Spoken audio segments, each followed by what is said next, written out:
ഡോക്ടറെ, എന്തൊക്കെ ശ്രമിച്ചിട്ടും വെയിറ്റ് കുറയുന്നില്ല. പഞ്ചസാര കുറയ്ക്കണമെന്ന് എല്ലാവർക്കും അറിയാം. ഉപ്പ് കുറയ്ക്കണമെന്നത് വെയിറ്റ് കുറയ്ക്കാനായിട്ട് സഹായിക്കുമെന്നുള്ളത് ചിലപ്പോൾ പലർക്കും അറിയത്തില്ലായിരിക്കും. നമ്മൾ കഴിക്കുന്ന ബേക്കറി സാധനങ്ങളായിട്ടുള്ള ബ്രെഡ്, ബണ്ണ്, കുബൂസ്, ബിസ്ക്കറ്റ്, അത് ഷുഗർ ഫ്രീ ബിസ്ക്കറ്റ് ആണെങ്കിൽ പോലും അതിനകത്ത് കുറച്ച് മൈദയാണ് അടങ്ങിയിട്ടുള്ളത് എന്നുള്ളത് മനസ്സിലാക്കുക. ദോശ എന്ന് പറയുന്ന സംഗതിയും നമ്മൾ സാധാരണ നമ്മുടെ സൗത്ത് ഇന്ത്യൻ ഡിഷിൽ പെടുന്ന ദോശ, അതും 100% അടുത്ത് തന്നെ കാർബോഹൈഡ്രേറ്റ് കണ്ടൻ്റ് ഉള്ളതാണ്. അപ്പോൾ അത് കഴിച്ചെന്നാൽ എങ്ങനെ വണ്ണം കുറയും? പകരം നമ്മൾ എന്താണ് ചെയ്യേണ്ടത്? നമ്മൾ ഈ മെയിൻ ഭക്ഷണം കഴിക്കുന്നതിന് മുൻപ് നമ്മൾ മരുന്ന് പോലെ കഴിക്കേണ്ട കുറച്ച് സാധനങ്ങളുണ്ട്. ഡോക്ടറെ, എന്തൊക്കെ ശ്രമിച്ചിട്ടും വെയിറ്റ് കുറയുന്നില്ല. ഭക്ഷണം ഒരല്പമേ കഴിക്കാറുള്ളൂ, ജീവൻ നിലനിർത്താൻ മാത്രം. 1 മണിക്കൂറിലേറെ വ്യായാമം ചെയ്യുന്നുണ്ട്. എന്ത് ചെയ്തിട്ടും എൻ്റെ വെയിറ്റ് കുറയുന്നില്ല. ഇത് ഇന്ന് വിളിച്ച ഒരു സെലിബ്രിറ്റിയുടെ വൈഫ് പറഞ്ഞ വാചകമാണ്. അദ്ദേഹം ആരാണെന്ന് ഞാൻ പറയുന്നില്ല. ഈ ചേച്ചി എൻ്റെ അടുത്ത് ഒരു കാര്യം കൂടി പറഞ്ഞു. ചേട്ടന് വെയിറ്റ് തീരെ ഇല്ല എന്നുള്ളതാണ് എൻ്റെ ഏറ്റവും വലിയ പ്രശ്നമെന്ന്. സെലിബ്രിറ്റി ആരാണ് എന്ന് ഊഹിച്ച് തല പുകയ്ക്കൊന്നും വേണ്ട. എന്തായാലും ഇങ്ങനെ ഈ പ്രശ്നം നേരിടുന്ന ഒരുപാട് ആളുകൾ നമ്മുടെ മുൻപിലുണ്ട് എന്നുള്ളത് വ്യക്തമായിട്ട് നമുക്ക് മനസ്സിലാക്കാം. എന്തൊക്കെ ശ്രമിച്ചിട്ടും വെയിറ്റ് കുറയണില്ല, പൊണ്ണത്തടി. അവരൊരു കാര്യം കൂടെ പറഞ്ഞു, എൻ്റെ മകൾക്ക് എന്നേക്കാൾ വണ്ണമാണ്. അപ്പോൾ 2 പേർക്കും ഒരു തരത്തിലും വെയിറ്റ് കുറയ്ക്കാൻ പറ്റുന്നില്ല. അതുമൂലമുണ്ടാകുന്ന മറ്റാരോഗ്യ പ്രശ്നങ്ങളും കൂടെയുണ്ട്. അപ്പോൾ ഈ വെയിറ്റ് റിഡക്ഷന് നമുക്ക് എന്ത് ചെയ്യാൻ പറ്റും? ഇനി അതിനെന്തെങ്കിലും ട്രീറ്റ്മെൻ്റ് ആയിട്ട് എടുക്കേണ്ടതുണ്ടോ? നമുക്ക് ടാബ്ലറ്റ്സ് ആയിട്ട് എന്തെങ്കിലും ഉണ്ടോ?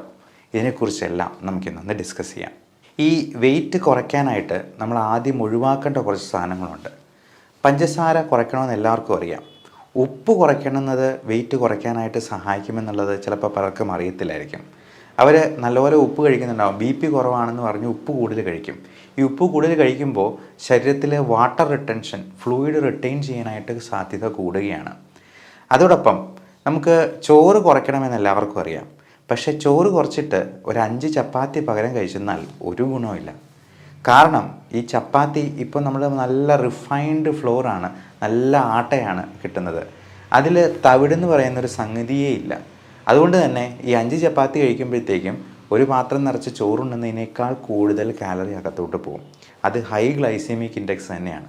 മൈദയുടെ കാര്യം പറയാനേ ഇല്ല. പലരും മൈദ ഉപേക്ഷിക്കാനായിട്ട് പൊറോട്ടയെ ഉപേക്ഷിച്ച് കളയുന്നവരുണ്ട്. പക്ഷേ അവർ കാണാത്തൊരു കാര്യമുണ്ട്.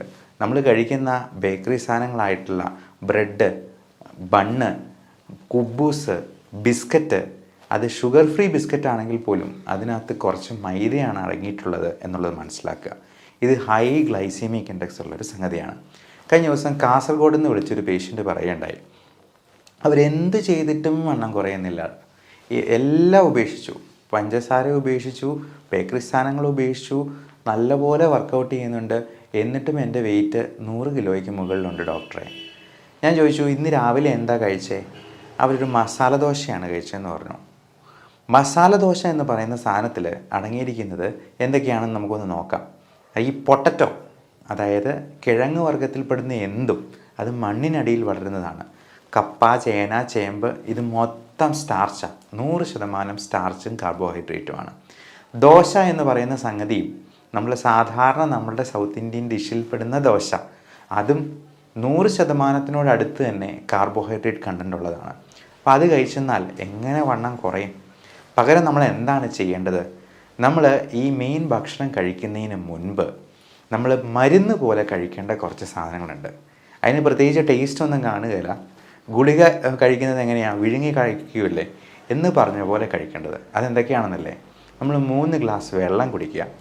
അതോടൊപ്പം ഒരു സാലഡ്, അതിന് വേണമെങ്കിൽ ഒരു കുക്കുംബർ ഉപയോഗിക്കാം, അല്ലെങ്കിൽ ഒരു ക്യാരറ്റോ അല്ലെങ്കിൽ ബീട്രൂട്ടോ, അതുമല്ലെന്നുണ്ടെങ്കിൽ ക്യാബേജോ, അതുമല്ലെന്നുണ്ടെങ്കിൽ പേരയ്ക്ക പോലെ അധികം മധുരമില്ലാത്ത പഴങ്ങളോ ഒക്കെ ഉപയോഗിക്കാം. ഇത് കഴിച്ച് വെള്ളവും 3 ഗ്ലാസ് കുടിച്ച് വിശപ്പ് പകുതിയെങ്കിലും കെട്ടടങ്ങിയിട്ടേ നമ്മൾ കഴിക്കാൻ പാടുള്ളൂ.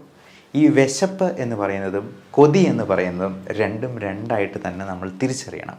വിശപ്പുണ്ടാകുന്നത് നമ്മുടെ വയറിലുള്ള ഗ്രെലിൻ എന്ന് പറയുന്ന ഹോർമോൺ ഉണ്ട്, ലെപ്റ്റിൻ എന്ന് പറയുന്ന ഹോർമോൺ ഉണ്ട്. ഇതിൻ്റെയൊക്കെ വേർതിരിവുകൾ കൊണ്ട്, ഏറ്റക്കുറച്ചിലുകൾ കൊണ്ടൊക്കെയാണ് നമ്മുടെ ഹൈപ്പോതലാമസിനെയാണ് ഈ വിശപ്പ് നമ്മളെ ബാധിക്കുന്നത്. ഹൈപ്പോതലാമസിൽ നിന്നാണ് ഈ ഹങ്കർ സിഗ്നൽസ് പോകുന്നത്. പക്ഷേ ഈ വിശപ്പടക്കാൻ ഞാൻ ഈ പറഞ്ഞ സാധനങ്ങളൊക്കെ കഴിച്ചാൽ മതി. പകരം നമ്മൾ കഴിക്കുന്നത് എന്താ? നല്ല ചോറ്, നല്ല കറികൾ, ടേസ്റ്റുള്ള എന്തെങ്കിലും നോൺ വെജ് സാധനങ്ങൾ ഒക്കെ കഴിക്കുമ്പോഴേക്കും നമ്മൾ അതിനനുസരിച്ച് കൂടുതൽ ഭക്ഷണവും ചോറും അറിയാതെ അകത്താക്കി പോകും. അതിനെ നമ്മൾ അപ്പറ്റൈറ്റ് എന്നാണ് ഇംഗ്ലീഷിൽ പറയുക. പച്ച മലയാളത്തിൽ പറഞ്ഞാൽ കൊതി. നമ്മൾ ഈ കൊതിയെ അടക്കാനല്ല നോക്കേണ്ടത്, വിശപ്പിനെ അടക്കാനായിട്ടാണ്. അപ്പോൾ ഈ ഒരു രീതി ഒന്ന് പരീക്ഷിച്ച് നോക്കുക. കാസർഗോഡ് നിന്ന് വിളിച്ച ഒരു പേഷ്യൻറ്റ് വേറൊരു കാര്യം കൂടെ പറഞ്ഞു. ഞാൻ ചോറ് ഉപേക്ഷിച്ചിട്ട് കഞ്ഞിയാണ് കൂടുതൽ കുടിക്കുന്നത്.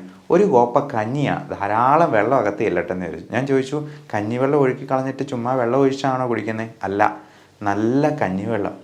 കഞ്ഞിയേക്കാൾ പ്രശ്നമാണ് കഞ്ഞിവെള്ളം എന്നുള്ളത് മനസ്സിലാക്കുക. അത് ഫുള്ള് സ്റ്റാർച്ചാണ്. പശുവൊക്കെ കഞ്ഞിവെള്ളത്തിൻ്റെ കാടി കുടിച്ചിട്ടാണ് ഓടിച്ചാടി നടക്കുന്നത്. അപ്പോൾ ഈ കഞ്ഞിവെള്ളം കുടിക്കുന്നത്, ഒരു കോപ്പ കഞ്ഞിവെള്ളം എന്ന് പറഞ്ഞിട്ടുണ്ടെങ്കിൽ അത് എത്ര കാലറി ഉണ്ട് എന്നുള്ളത് നമ്മളൊന്ന് കാൽക്കുലേറ്റ് ചെയ്ത് നോക്കണം. പലപ്പോഴും ഇന്ന് വന്ന ഒരു 18 വയസ്സുകാരി പെൺകുട്ടി, അവൾ ഇന്നലെ 1/2 കിലോ ജിലേബി കഴിച്ചു എന്നാണ് അമ്മ പറഞ്ഞത്. വെയിറ്റ് 95 കിലോ ഉണ്ട്. അപ്പം വെയിറ്റ് കുറയാത്തത് എന്താണ് എന്നുള്ളത് ഇങ്ങനെ ചോദിച്ചു വന്നപ്പോഴാണ് ഈ 1/2 കിലോ ജിലേബിയുടെ കാര്യം പറഞ്ഞത്. ഒരു മാസം കൂടി 1/2 കിലോ ജിലേബി കഴിച്ചതെന്ന് പറഞ്ഞു. 1/2 കിലോ എങ്കിലും കഴിച്ചില്ലെങ്കിൽ പോലും 2-3 ജിലേബി കഴിച്ചെന്നാൽ അതിൻ്റെ കാലറി കണ്ട് മിനിമം ഒരു 500 എങ്കിലും ഉണ്ടാവും.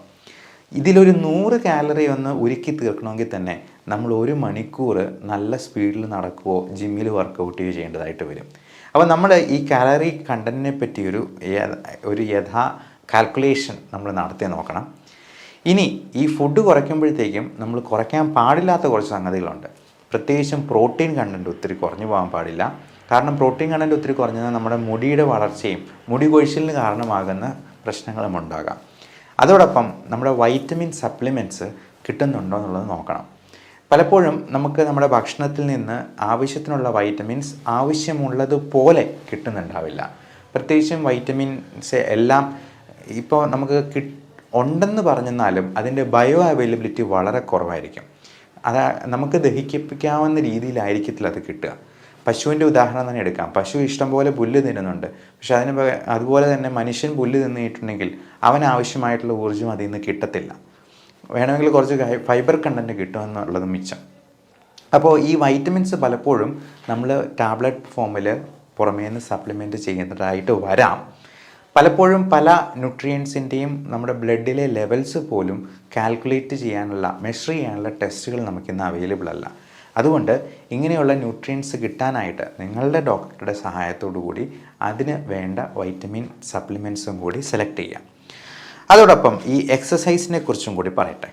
എക്സസൈസ് നമുക്ക് എയ്റോബിക് എക്സസൈസ് മാത്രം പോരാ, അല്ലെങ്കിൽ സ്ട്രെങ്തനിങ് എക്സസൈസ് മാത്രം പോരാ, അല്ലെങ്കിൽ സ്ട്രെച്ചിങ് എക്സസൈസ് മാത്രം പോരാ. ഇത് 3ഉം വേണം.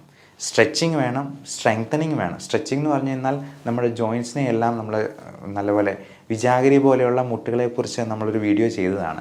അപ്പോൾ അതുപോലെ എണ്ണ ഒഴിച്ച് കൊടുക്കുന്നത് പോലെ, അല്ലെങ്കിൽ ഇടയ്ക്കിടയ്ക്ക് അടയ്ക്കുകയും തുറക്കുകയും ചെയ്യുന്നത് പോലെ നമ്മൾ ജോയിൻസിനും എല്ലാം സ്ട്രെച്ചിങ് എക്സസൈസുകൾ ചെയ്യണം.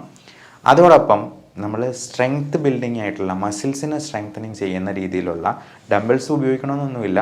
നമുക്ക് ഓരോ മസിൽസിനും ഓരോ തരത്തിലുള്ള എക്സസൈസ് ഉണ്ട്. അതുപോലെ എയ്റോബിക് എക്സസൈസ് എന്ന് പറഞ്ഞാൽ നമ്മുടെ ഹാർട്ട് റേറ്റ് 140 ആകുന്നവരെ. ഈ നടപ്പെന്ന് പറയുന്ന ഒരു മടിയന്മാരുടെ എക്സസൈസാണ്. അപ്പോൾ ഈ നടപ്പിന് പകരം നമുക്ക് 100 തവണ ഒന്ന് ഉയർന്ന് ചാടുകയോ, അല്ലെങ്കിൽ 50 പുഷപ്പ് എടുക്കുകയോ, അല്ലെങ്കിൽ സ്ക്വാറ്റ്സ് എടുക്കുകയോ ചെയ്യുന്നത് വഴി നമുക്ക് നമ്മുടെ ഹാർട്ട് റേറ്റ് ഒന്ന് കൂട്ടാൻ പറ്റും. എന്നാൽ മാത്രമേ അതൊരു കാർഡിയാക് എക്സസൈസായിട്ട് കണക്കാക്കാൻ പറ്റുള്ളൂ. അതുപോലെ നമുക്ക് ഈ കാർബോഹൈഡ്രേറ്റ്സിന് പകരം പ്രോട്ടീൻ റിച്ച് ഫുഡായിട്ട് നമുക്ക് സപ്ലിമെൻറ്റ് ചെയ്യാം. അപ്പോൾ എഗ് ഡയറ്റ് എന്ന് പറയുന്ന ഒരു സംഗതിയുണ്ട്. എഗ് വൈറ്റ് മാത്രം, നമ്മൾ എഗ് യോക്ക് ഉപേക്ഷിക്കും. എഗ് വൈറ്റ് കഴിച്ചെന്നാൽ തന്നെ, പ്രോട്ടീൻ റിച്ച് ഫുഡ് കഴിച്ചെന്നാൽ തന്നെ നമുക്ക് നല്ല രീതിയിൽ ഒരു വിശപ്പ് മാറുന്ന ഒരു ഫുൾ ആയിട്ടുള്ള ഒരു ഫീലിംഗ് കിട്ടും. അതുപോലെ കീറ്റോ ഡയറ്റ് നമുക്ക് ഒത്തിരി നാളത്തേക്ക് കണ്ടിന്യൂ ചെയ്യാൻ പറ്റില്ല. മാക്സിമം 2 മാസം വരെയൊക്കെ. അപ്പം ഉടനടി വെയിറ്റ് കുറയ്ക്കേണ്ടവരാണെന്നുണ്ടെങ്കിൽ മാത്രം കീറ്റോ ഡയറ്റ് എടുക്കുക. അല്ലെങ്കിൽ ലോങ് ടേം ആയിട്ടുള്ള ഡയറ്റ്, കീറ്റോ ഡയറ്റ് എടുക്കുന്നതുകൊണ്ട് ചിലപ്പോൾ യൂറിക് ആസിഡ് കൂടാനുള്ള സാധ്യതയുണ്ട്. മറ്റ് ഹെൽത്ത് ഹസാർഡ്സ് അതിനകത്ത് ഇൻവോൾവ് ആണ് എന്നുള്ളത് മനസ്സിലാക്കുക. നമ്മുടെ വീട്ടിൽ തന്നെ ഒരു ഡിജിറ്റൽ വെയിങ് ബാലൻസ് വാങ്ങി സൂക്ഷിക്കുക. അപ്പോൾ 0.3 ഡെസിമൽ പ്ലേസ് 0.1 ഡെസിമൽ പ്ലേസ് പോലും കാണാൻ പറ്റുമെന്നുണ്ടെങ്കിൽ നമ്മൾ രാവിലെ എണീറ്റ് ഒന്ന് വെയിറ്റ് നോക്കിയെന്നാൽ നമുക്ക് തന്നെ ഒരു സമാധാനമാണ്. വെയിറ്റ് കുറഞ്ഞില്ലെങ്കിൽ പോലും അത് കൂടുന്നില്ല എന്നുള്ള ഉറപ്പ് വരുത്തുക. ഏറ്റവും രാവിലെ തന്നെ വെയിറ്റ് നോക്കുന്നതാണ് അതിന് ഏറ്റവും ഉചിതമായിട്ടുള്ളത്. അതാണ് ഏറ്റവും കുറഞ്ഞിരിക്കുന്ന വെയിറ്റും. അതുപോലെ ഷുഗർ ഉള്ളവർക്കൊരു ഗ്ലൂക്കോമീറ്റർ വാങ്ങിച്ചു വയ്ക്കാം. BP ഫ്ലക്ച്വേഷൻ ഉള്ളവർക്ക് BP അപ്പാരറ്റസ് വാങ്ങിച്ചു വയ്ക്കാം. എന്നിട്ട് നമ്മൾ തന്നെ ഇതിനെപ്പറ്റി ഒരു ട്രാക്ക് ചെയ്യേണ്ടത് അത്യാവശ്യമാണ്. ഇൻ്റർമീഡിയറ്റ് ഫാസ്റ്റിംഗ് വളരെ നല്ലൊരു ഫാസ്റ്റിംഗ് മെത്തേഡാണ്. 14 to 16 hours ആണ്. അത് പട്ടിണിയല്ല. ഒരു 18 hours കൂടുതൽ ഫാസ്റ്റ് ചെയ്യുന്നാലേ അത് പട്ടിണിയായി മാറത്തുള്ളൂ. 16 hours വരെയും നമ്മൾ ഫാസ്റ്റ് ചെയ്ത് കഴിഞ്ഞാൽ നമ്മുടെ ബോഡിയിലെ ഫാറ്റ് ബേൺ ചെയ്യാനായിട്ട് തുടങ്ങും. അതുവരെയും നമ്മുടെ ഉള്ള ഗ്ലൂക്കോസൊക്കെ വെച്ചിട്ട് അതിൻ്റെ ആ ഒരു പാത്വേ തന്നെ അങ്ങനെയാണ്. നമ്മൾ ബയോകെമിസ്ട്രിയിൽ അങ്ങനെയുള്ള കാര്യങ്ങൾ പഠിക്കാറുണ്ടായിരുന്നു. അപ്പോൾ ഇതിൻ്റെ പാത്വേസ് തന്നെ ഡിഫറെൻ്റ് ആണ്. 16 മണിക്കൂർ ബോഡി ഫാസ്റ്റ് ചെയ്ത് കഴിഞ്ഞാൽ നമ്മുടെ ഫാറ്റ് ഉരുകാനായിട്ട് തുടങ്ങത്തുള്ളൂ. ഈ 16 മണിക്കൂർ നമ്മൾ ഉറക്കം കൂടെ ഉൾപ്പെടുത്തി നമ്മൾ രാത്രിയിലത്തെ ഫുഡ് സ്കിപ്പ് ചെയ്യുന്നതാണ് ഏറ്റവും നല്ലത്. അപ്പോൾ രാത്രി ഒരു 6 മണിക്ക് മുമ്പ് ഭക്ഷണം എല്ലാം കഴിച്ചിട്ട് പിന്നെ 0 കാലറി ഡയറ്റിലോട്ട് പോവുക. അത്യാവശ്യം ഉണ്ടെങ്കിൽ മാത്രം 0 കാലറിയിലുള്ള വല്ല ഗ്രീൻ ടീയോ വെള്ളമോ കുടിച്ച്, അല്ലെങ്കിൽ ഒട്ടും കണ്ടൻറ്റ് ഇല്ലാത്ത കാലറി ഇല്ലാത്ത കുക്കുംബറോ എന്തെങ്കിലും കഴിക്കാനായിട്ട് സാധിക്കുന്നതാണ്. അതോടൊപ്പം നമ്മൾ ശ്രദ്ധിക്കേണ്ട വേറൊരു കാര്യമുണ്ട്. നമ്മൾ ഈ ബ്രേക്ക്ഫാസ്റ്റ് ഒരുപാട് നേരത്തേക്ക് മാറ്റി വയ്ക്കുന്നതിനേക്കാൾ നല്ലത് ഈവനിങ് എത്ര നേരത്തെ നമ്മൾ ഫാസ്റ്റിംഗ് തുടങ്ങുന്നു. അപ്പം 6 മണിയെന്ന് പറഞ്ഞത് ഡ്യൂട്ടിയൊക്കെ കഴിഞ്ഞ് വരുന്ന സമയം അതായതുകൊണ്ടാണ്. ഒരു 5 മണിക്കോ 4 മണിക്കോ അത് സ്റ്റാർട്ട് ചെയ്യുവാണെങ്കിൽ നമുക്ക് ബ്രേക്ക്ഫാസ്റ്റ് ഇച്ചിരി നേരത്തെ കഴിക്കാൻ പാകത്തിന് ഇൻ്റർമീഡിയറ്റ് ഫാസ്റ്റിംഗ് നമുക്കൊന്ന് അഡ്ജസ്റ്റ് ചെയ്യാവുന്നതാണ്. അതുപോലെ ഈ ഉറക്കം വളരെ ഇമ്പോർട്ടൻറ്റ് ഫാക്ടറാണ്. അപ്പം പലപ്പോഴും ഈ 6 മണിക്ക് നമ്മൾ ഫാസ്റ്റിംഗ് തുടങ്ങിയാൽ, അല്ലെങ്കിൽ 4 മണിക്ക് ഫാസ്റ്റിംഗ് തുടങ്ങിയെന്നാൽ ഒരു 7-8 മണിയാകുമ്പോഴത്തേക്ക് നമുക്ക് നല്ല വിശപ്പുണ്ടാകാനുള്ള സാധ്യതയുണ്ട്. അതിന് ഈ ഉറക്കത്തിൻ്റെ പ്രശ്നമുള്ളവർക്ക് പലപ്പോഴും പല ആൻറ്റി ആങ്സൈറ്റി മരുന്നുകൾക്ക്, ആൻറ്റി ഡിപ്രഷൻ മരുന്നുകൾക്കൊക്കെ ഇതുപോലെ ഇങ്ങനെ ഇച്ചിരി ഉറക്കം കൂടെ പ്രദാനം ചെയ്യാനുള്ള കഴിവുണ്ട്. അത് അല്പം നേരത്തെ കഴിച്ച് എത്രയും നേരത്തെ തന്നെ കിടന്നുറങ്ങാനായിട്ട് നോക്കുക. നമ്മൾ എത്ര കണ്ട് ലേറ്റായിട്ട് ഇരിക്കുന്നു അത്രയും നമ്മൾ അടുക്കളയിൽ കയറി എന്തെങ്കിലും മധുരപലഹാരങ്ങൾ എടുത്ത് കഴിക്കാനുള്ള സാധ്യത കൂടുതലാണ്. അതോടൊപ്പം നമ്മൾ എത്രയും നേരത്തെ തന്നെ പല്ലൊക്കെ ബ്രഷ് ചെയ്ത് പിന്നെ കഴിക്കാനായിട്ട് നമുക്കൊരു ഇച്ചിരി മടിയുണ്ടായിരിക്കും.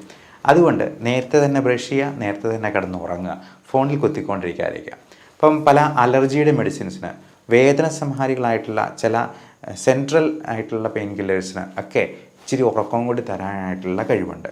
അപ്പോൾ അത്തരത്തിലുള്ളത് സൈഡ് ഇഫക്റ്റ് ആണ് എന്ന് വിചാരിച്ചെന്നാലും നമുക്ക് ആ സൈഡ് ഇഫക്റ്റ് ചിലപ്പോൾ ഉർവശി ശാപം ഉപകാരമായതുപോലെ ഭവിച്ചേക്കാം.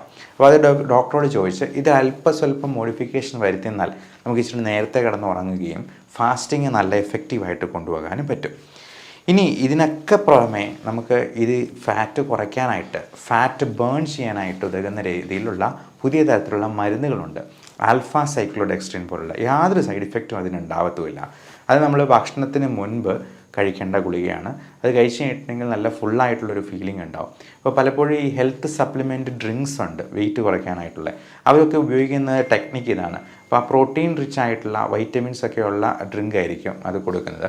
അപ്പോൾ അത് കൊടുത്തിട്ട് നല്ലപോലെ വെള്ളം കൂടെ കുടിക്കുമ്പോഴത്തേക്കും വയറ് അതുകൊണ്ട് തന്നെ ഫില്ലാവും. മിക്കവാറും ഡിന്നർ സ്കിപ്പ് ചെയ്തിട്ട് ഇത് കുടിക്കാനായിരിക്കും പറയുക, അല്ലെങ്കിൽ 2 നേരത്തെ ഭക്ഷണം സ്കിപ്പ് ചെയ്യാനായിട്ട് പറയാം. അതുപോലെ കൺട്രോൾഡ് സ്ട്രെസ് എന്നാണ് നമ്മൾ ഈ എക്സസൈസിനെ പറയുക. എക്സസൈസ് എന്ന് പറയുന്നത് നമ്മുടെ ഒരു ചെറിയ രീതിയിലുള്ള സ്ട്രെസ്സ് നമ്മുടെ ബോഡിക്ക് കൊടുക്കുകയാണ്. ഈ കൺട്രോൾഡ് സ്ട്രെസ്സ് നമുക്ക് ആവശ്യമാണ്. നമ്മുടെ ജോലി തന്നെയും ഒരു എക്സസൈസായിട്ട് അതൊരു കൺട്രോൾഡ് സ്ട്രെസ്സായിട്ട് എടുക്കാം. എത്രത്തോളം സംതൃപ്തിയോടെ ജോലി ചെയ്യുന്നോ അത്രയും സന്തോഷം നമുക്കുണ്ടാവുകയാണ്. അത് തന്നെ നമ്മുടെ വെയിറ്റിനെയും മാനസിക ശാരീരിക ആരോഗ്യത്തെയും ബാധിക്കുന്ന അല്ലെങ്കിൽ ഹെൽപ്പ് ചെയ്യുന്ന കാര്യങ്ങളാണ്. നമ്മുടെ ജോലി ഏറ്റവും ഭംഗിയായിട്ട് ഏറ്റവും സംതൃപ്തിയോടെ ചെയ്തു തീർക്കുക എന്നുള്ളതാണ് നമുക്ക് സന്തോഷം ഉണ്ടാക്കാവുന്ന ഏറ്റവും നല്ല കാര്യം. അതുപോലെ സ്ട്രെസ്സ് കുറയ്ക്കാനുള്ള കാര്യങ്ങളെല്ലാം നമ്മൾ ചെയ്യുക.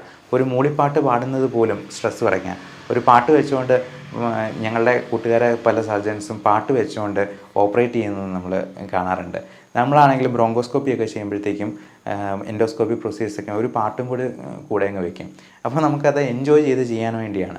പാട്ട് പാടാൻ അറിയാവുന്നവരാണെങ്കിൽ, അറിയാൻ മേലാത്തവരാണെങ്കിലും ഒരു പാട്ട് പാടി അങ്ങ് പോസ്റ്റ് ചെയ്തോളൂ. എൻ്റെ പേരിൽ നോക്കിക്കഴിഞ്ഞാലും പല പാട്ടുകളും നിങ്ങൾക്ക് കിട്ടിയേക്കാം. ഞാൻ ഒരു വലിയ പാട്ടുകാരനൊന്നും അല്ല, എന്നാൽ പോലും അപ്പോൾ നമുക്ക് ഇങ്ങനെയുള്ള കാര്യങ്ങളെ നോക്കി നമ്മുടെ മനസ്സും കൂടി നല്ല പ്രസന്നമായിട്ട് കൊണ്ടുപോയെന്നാലേ ഈ സ്ട്രെസ്സ് ഇൻഡ്യൂസ്ഡ് ഒബീസിറ്റി, കാരണം ഈ സ്ട്രെസ്സും ആങ്സൈറ്റിയും ഡിപ്രഷനും ഒക്കെ ബോറടിക്കുമ്പോഴത്തേക്കും നമ്മൾ കൂടുതൽ ഭക്ഷണം കഴിക്കാൻ സാധ്യതയുണ്ട്. അപ്പം അതിനെ നമ്മൾ ബുളിവിയ നെർവോസ എന്നൊക്കെ നമ്മൾ വിളിക്കാറുണ്ട്. അതുപോലെ തന്നെ നേരെ തിരിച്ചും അനോറക്സിയ നെർവോസ എന്ന് പറഞ്ഞൊരു പ്രശ്നമുണ്ട്.